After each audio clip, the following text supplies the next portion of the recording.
Welcome to Backstage with Richard Ridge. The global phenomenon, the Tony and Olivier Award-winning Best Play, Harry Potter and the Cursed Child, has just welcomed a new host of Witches and Wizards. And I'm sitting with the newest Harry, Ron, and Hermione, James Snyder, Matt Mueller, and Jenny Jules.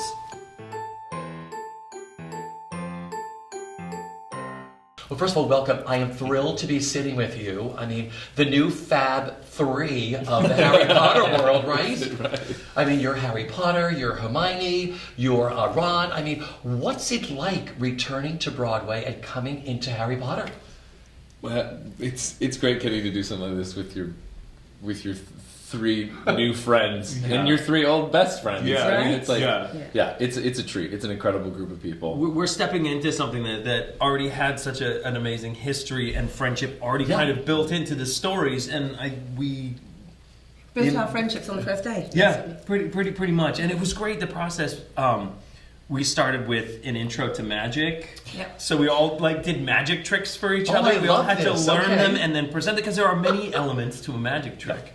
And it was like we played theater games for the first week. Absolutely. It was like bonding. And not just the three of us, all 28 new actors at 40 characters on stage. It's a great group. It's a big family. Yeah. It's a big family. So. Well, it must have been great going into the show together with a whole group. I mean, that's how Sonia Friedman does, but that's how London does it, right? In England, just whole companies going as opposed to putting people in individually, and it makes so much sense. Yeah. Well, yeah. No, it's terrific. I mean, and one of the benefits also of being year two cast is we had the joy of actually getting to see the show first, which I'm so thrilled because I know for the Brits in particular, they haven't seen it. Yeah. I mean, I think for the most part, so that was huge because we've experienced it as audience members and seen how exciting the show is, and then to get to meet the people you're going to be living with for the next year. Absolutely. It's very exciting. No, you go. Okay, well, there's something beautiful that happens in finding it ourselves. We get to own these characters, so it's not me doing Harry Potter. It's really getting to find parts of me that link into to Harry Potter and find our own things. I was sitting in on some on a costume fitting, and I could hear the show going on, and this was just a few weeks before we were taking over. I said, oh, he's making a different choice than I did, and I was directed in a completely different direction than that entire scene. Yeah. And so it made us feel like it was all new, and that's how Sonia, this is how the directors keep the show fresh and keep it moving, and it's meant to morph and change. Absolutely, you have ownership. And we've changed, well, the show, I think, changes whenever they introduce new companies. Yeah. So we got a bit of what they learnt, what the new things they learnt from Melbourne. Yeah. So we got a bit of that. Yeah. We're going to give a bit of what they learnt from us to San Francisco. We know that. I'm really proud of it. We came up with the cloaks. There was a section where three of us had to walk really closely together, and we nailed it. And do you remember this? I'm really proud of this. And they were like, and the head of magic was like, how did you just do that? And I was like, well, Matt and I both reached out and lifted her cloak as well as our cloak so we could walk smoother, so we weren't tripping over it. He was like, he was very impressed, and then we let him in on the fact that we had just figured that out about 7 minutes before. That being said, now every iteration of the show, they'll be like, you know what was really great for year two in cloak walking, Broadway? right? For the three of you, cloak work. So you're welcome. You're welcome, everyone. These are some of the most sought after roles, iconic roles. I'm sure everybody in New York wanted these roles. What was the audition process like for you three?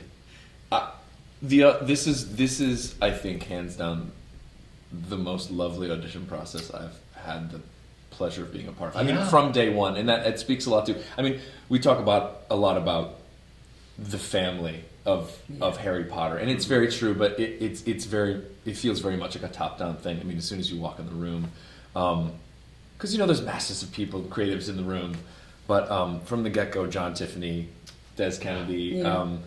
Yasmin, all the people who were there, Stephen.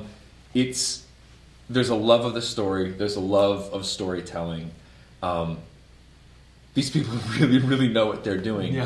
But they treat you like a person. They want to get to know you when you walk in the door, and that has been consistent throughout. And it's if you're dealing with a 15-week rehearsal process, I think they just wanted to make sure it was stressful. The movement and everything that you get put under this microscope.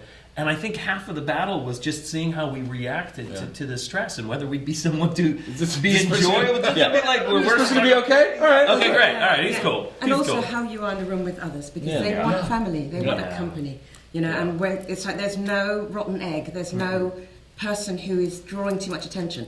Everybody wants to tell the story. Everyone's friends. Yeah. We're all in it together. And It's we really need lovely. everybody. There are Yeah. 40 people on this Yeah. stage moving so intricately, these staircases and It's incredible. the choreography. If you just watch it from the wings, Yeah. from behind, there are parts where the turntable is moving, and then there are 4 separate walls rotating and hitting spot. I mean, It's terrifying. it's terrifying. Dare I say magical. It's Yeah, magical. exactly. I just want to say something on this person Yeah. here. On the first day, James said, "This is an ensemble. We're an ensemble." And I looked in his eyes and I was like, "Yeah, you're so cool. You're Harry Potter, and you're giving us all love." And I was like, "We're going to have a good time. We're going to have a really good time." But I walked in and went, oh, everyone is so fantastic. I was like, oh, because I think in I was like, Harry Potter, I'm going to have to be a leader. Yeah. I'm going to have to, step forward. I've seen Adina do it before. Yeah. I'm sure I could do it. And I came in and I was like, oh, I don't have to do a thing except be present and Yeah. loving with the people around me. Yeah. Yeah. This show is so fluid. You all make it seem so easy. I know that's the art of doing. You're all the best at what you do. This is your 4th week of the show. Like I said, I saw the doubleheader yesterday. You are all flawless. Everything about this production is flawless. But you do so much. I mean, you do magic while you're acting. You're the choreography, like you had the cloak walking. I mean, all this incredible stuff that you do. I mean, when did it all come together for the 3 of you? It took us 15 weeks. You saw the... No, but seriously. Well, no, it's because it is such a beast. It's such a massive experience, and there's so many intricate bits, like you mentioned. Yeah. I think there was the getting geared up and being like, okay, once we got closer to the 15 weeks, getting towards it, because 15 weeks is a long time Yeah. to rehearse anything. But it's 2 plays. But it's Yep, it's 2 plays, but still, it's, I mean, especially for me, and I think for a lot of people. But then you're like, okay, we're doing this, but we really need that audience to tell us the next things that we need to know. Yeah. But we did. I mean, we really used those 15 weeks. And really we did. worked And- hard. It was so long too. We would work on this little section, and then we work our way through the play. By the time we got back to the beginning of the play, it was like we haven't been here in 3 weeks. Like, Yeah. what is going on? Yeah. Well, another thing that was lovely with that chunk of time. I mean, once we did, because we didn't have any previews. We had our dress rehearsal, and then we were off to the races. Yeah. So it was lovely in that we were ready to go. Yeah. You know, it was like, oh, audience, great. That falls into place. This makes sense. This rhythm is here. I get that, and that's it's been a learning process certainly from then. But it's great to have that final piece. Yeah. Talk about that first performance with a live audience. What do you remember about? Was it a night? Well, this was all day. it was so we both, did it. okay. Yeah. Well, our final dress was on a Tuesday. Yeah. Yeah. Final we dress had was Sunday, Tuesday. Monday off because Okay. they were resetting our schedule to right, rework it. yes. Yeah. So we had 2 days off and then had to do it for audience.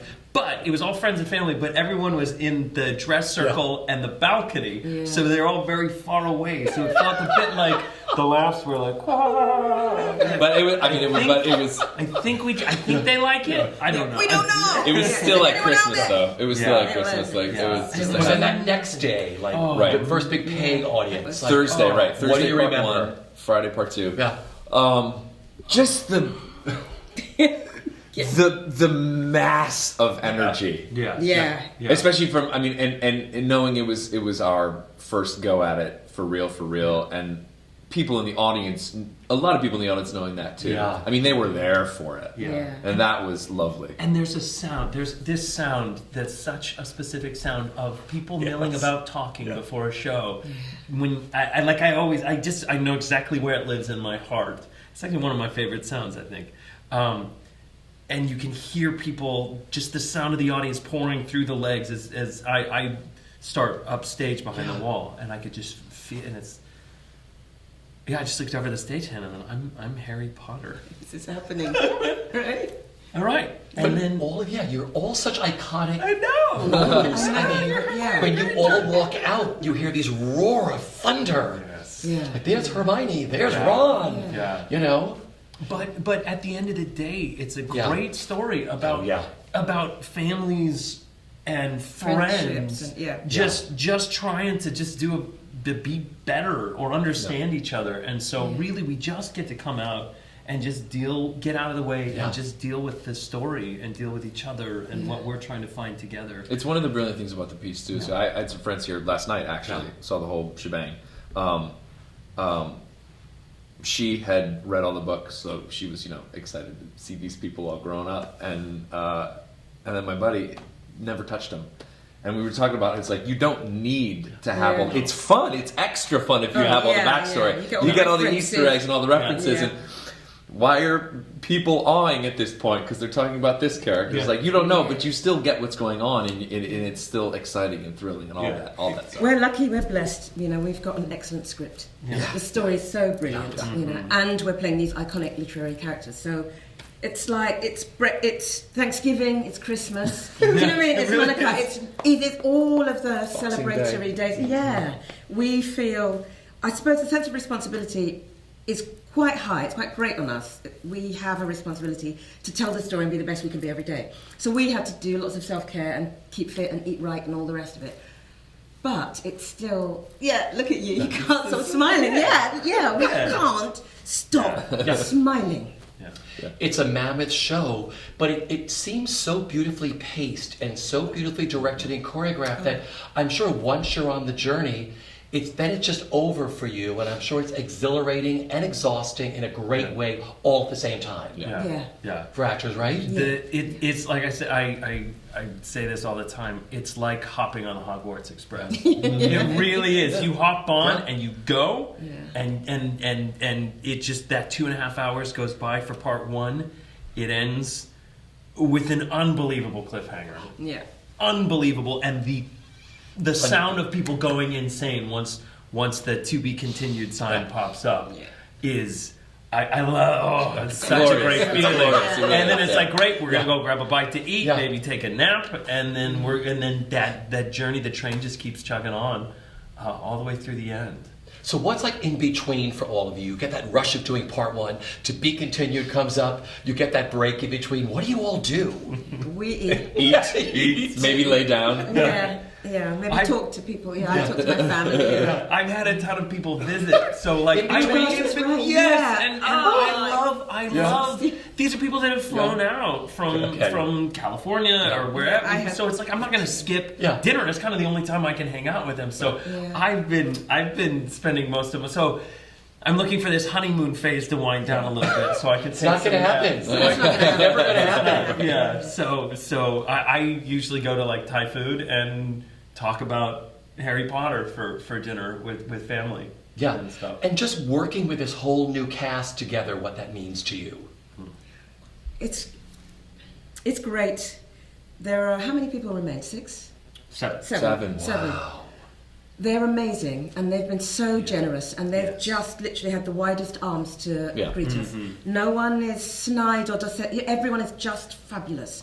And we, as a gang, are so grateful that we've come in mob-handed, in a way that we're all learning it at the same rate. Yes, At the absolutely. same time. Because it would be difficult if Harry had stayed and we were trying to Playing catch up. right, That's the hardest thing. And I've worked on different shows where that's happened. And then the power balance shifts, because people have to support and they have to lift you, but because the show has to be at a certain rate. So it's been really a blessing in a way that we've all come in at the same time and learned it the floor from the ground up. Yeah. Audiences fly in from all around the world. Like yesterday, I was meeting people who are from every country, sitting in this house, coming to experience, of course, this incredible journey of Harry Potter and the Cursed Child, but seeing a show for the very first time, seeing something live. I mean, what's it like meeting the fans? I don't take it lightly with this show because of how much Harry Potter means to somebody.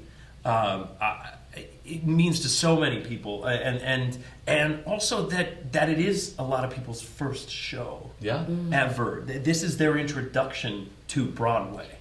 And maybe even to theater, which is really exciting. And so really just to know that how much it means to them that we get to live that. I get to live my first theater experience, which actually was in this theater. My first Broadway show that I saw was in this theater. Was it? Which one? Ragtime. Yes. Starring LaShawn. Which is crazy. We did it then together. Yeah? So to think that my first show was in almost the back, I think I was in almost the last row, if not the last row of the balcony. Yeah, because I did I got the cheapest tickets I could afford. I was a senior in high school. And now you're on stage here. And now I'm on stage here. It's crazy. It's great. It's the theater looks nothing like it. Totally, totally. Corner center. Yeah. What it means to both of you, just how life-changing this is for fans that come to see you do what you do. It's amazing, and as a woman of colour, the women of colour just go, oh my God, this is incredible. And what's so lovely for me is being part of the story of the ownership of these stories. Yeah. Matt, for you. Yeah, it's just, I mean, it makes me think. I remember the first time I tried the costume I had, flew out here from Chicago for a costume fitting in one day, and just putting on the sweater and looking down at myself and just be like, oh, this looks like Ron down here, which is a ludicrous and amazing thing to be in the position to get to say that and have it be a real thing and be fully aware of the enjoyment that I hope I get to bring people by doing that, because it's all the bits, it's the costumes and the lighting and the script and all of it, but you are hopefully giving people the next chapter of these characters and these people that we've all grown to love if we've had any contact with these books. Yeah. And so it's a gift and an honor to get to play these people. And again, like I know I keep talking about the audience, but like it doesn't happen without them. Yeah. And so again, now that we have them, like that's where the joy, that's where the excitement is. So it's, when we get to see a couple people afterwards, it's that much more exciting, because then you have that one-on-one after, and it's like, you're on. It's like, yeah, I was. It was really great. I hope you liked it. It's terrific. Do you remember the first time you saw yourselves like done up as these characters, like in a mirror? What went through your mind? Yes. I do look like him. I was like, we shared a dressing room, and we took a picture immediately, because we both were like, we look like them. And it's really quite something. Yeah, like surprising to see the person who you've known for 15 weeks turn into this person in front of your eyes, and then look in the mirror and it's the same way for you. It's really wild. It's really cool. And it also gives you that extra push of like, oh, I think this is going to work out. Yeah, the relief. I was like, oh, good. Oh, thank God. I do look like him. Oh, yeah, exactly. Thank God. It's very cool. Did you think the same thing when you saw yourself done up? I'm still quite speechless, because it makes me very shy. Yeah. And I'm not a shy person at all. Yeah, totally. And it just makes me go, oh, it's quite overwhelming. Yeah. It really is. It's in the best possible way. Yeah. Are there specific moments that you watch one of the other ones that you do that like blow your mind? All the time. Every night. Some of those? Yeah. Can't say it because I know. they're going to be thinking about it. Okay. I can say it about other. Can I say it about other people? Oh, totally. Yeah. There is a moment every single night in the last play. Not every single night. Every time we do part 2, when something happens and 2 people come together, family members come together and they have a nice embrace. And I nearly burst into tears every night because of the face of one of the actors. And I'm standing hugging Ron, and I'm going, look at that boy's face. And it's Bubba and Scorpius. Yeah. It's just... He's a child. And I watch him and Nick, Bubba and Nick, doing Scorpius and Albus every night when things are happening and it's a dangerous place. And they are children. Yeah. And I want to run on stage and save them. And luckily. But it's extraordinary. It's great. Yeah. Were you all Potterheads before you got connected to this? I was. Yeah. Yeah. I just love the stories. Yeah. I think she's such a brilliant writer. Yeah. Yeah. So you were turned on to the books first. Yes. Okay. Yeah. You read them to yourself. To my to myself. Yes, I read them to myself because I was a grown-up. Yeah. And in fact, my husband introduced me to them. And I'm going to make a confession. I'm a slow reader. So I'm a slow reader. Okay, you can get through the Goblet of Fire, which is 4,000 pages. That's the first one where it's like, ooh, this is very Yeah. thick. And then you also realize Yeah. the typeface is gone. Yeah, like that. The other was like, this is going to take me the rest of my life. So my husband had said to me, you're going to love these books. You're going to really like it. How dare you? Asking me to read children's books. Yeah, fabulous. And of course, I started reading them and I was like, oh my, wow. Yeah, and couldn't put them down. And just... Told your husband, don't talk to me. I have 4 more books to go. Yeah, exactly. Yeah. Yeah. Time for you. Was it the books? Yeah, no, yeah, absolutely, yeah. Because my little brother was right in that pocket of. I think my mom read him to him growing up, and then so I think it was later in college when I got into them and ate them up. Yeah. And actually, because I've gone back since we started rehearsal, I've gone back to reread them. Okay. So I just started book 6 again 2 days ago. Yeah. Yeah. Great. Yeah. And it's amazing also reading them now because then you're hearing the people that you have spent 15 weeks with. It's like it's great. Saying. Oh, yeah. In the inflection. Absolutely, Yeah. absolutely. When we started the rehearsal process, I started the books, and I slowly was getting through, taking my time where I needed to either memorize a script, I wouldn't read as much, or if I felt more comfortable about what was coming. And there got to be a point. Do you remember I came into rehearsal and I was like, oh, when I read it, I now hear Jenny's voice, I hear Matt's voice. Yeah. Doing, like, I was like, wow, I was like, she is now Hermione, he is now Ron. Like, it's crazy. Like, I don't hear it any other way. And that was a beautiful thing. And then just to look at what they went through as kids, and then how that informed. I really was, I don't know how I timed it out, but I finished right as we were setting the show. I finished the books, and everything just, I was like, oh, this is, when you get to the end of a book, I mean, Matt came in, not to out you, but he was like, dude, I was crying. Like, I was a mess after I finished I just got a Bob the text other from day. Jono, too, who plays Draco. Yeah. I just got a text from him this morning that was like, oh, I just finished book 5. I'm a wreck. I'm a mess. I just started book 4. Yeah, or maybe he finished 4. I don't know. But No, and I was like, yeah, and to then go and then go through that, and how often do you get to work on a role that has 7 books of history behind it? So it's like, and the Des Kennedy knows the reason for all of it. If I'm like, well, why does so and so have? He's like, well, because in book 4, blah, blah, blah, blah, blah, blah, blah, blah. Or it's like, I have one. The watch I wear was given to me by Fabian Pruitt, which was my mother-in-law's brother. So so it's like, it's crazy that even the props So he's that I the have. keeper of the keys. Yes. He knows everything, Yes, right? he does. Yeah. Yeah, he's the oracle. Yeah, That's there's what a we lot- call him. yeah. Very good resource. The oracle, I love it. Yeah. My final question is, I know this is your 4th week in the show, but if you could sum up the best part of the experience, because it's got to be one of the most amazing things you have ever done in your careers to be a part of this. What's been the best part of the experience so far for each of you? The people. I mean, it's just that's all encapsulating. I think there's lots of different facets of that, but it's the people. It would not be this experience Yeah. without the group that is responsible for it, and it's very special. Yeah, I agree.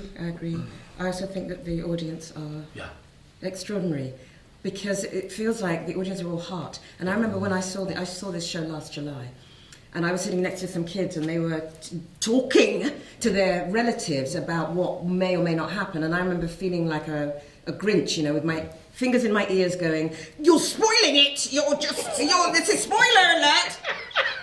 Because I saw it on my own. And by the end, the whole audience, the wave of the love that comes around the audience for the characters, for the story. And in the end, the children I was sitting next to, their grandfather leaned over and had a brochure, and he said, "I got 3. Would you like one?" Oh. And I remember my heart just going, "You're all like this. It's just full of love." It is the most loving audience I have ever experienced, and I've done lots of shows, and some of them have been extraordinary and amazing audiences. But just in general, people are just coming because they love Harry Potter and they love the stories, and they want to be there. They want to experience it with us. Yeah. For you? We do a group warm-up as a cast, which is a very British thing to do. Yes. And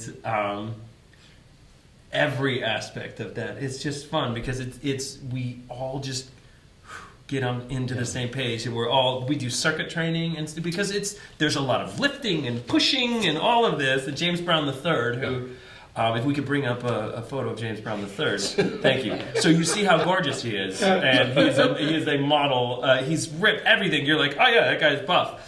We're doing his best to make us all strong enough to handle how hard this show is. But now there have just become so many inside jokes, like throughout. Thank you, Jono. Just one. Thank you, Jono. Yeah. So like it goes. We finish the one because everyone. We're standing on a yoga mat. Everyone, thank yourselves. And Jono Roberts, who plays Draco, goes.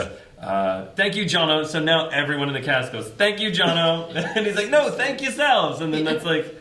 And Run Boy Run. We do all of these cool little things with music and all of that. And I think it's, we're all soldiers together, and so it's not even just that we're family and that we love each other, it's that we work towards this common goal and we respect each other so much because of how hard it is. Yeah. Dumbledore's Army, man. We're Dumbledore's Army. Yeah. We really are.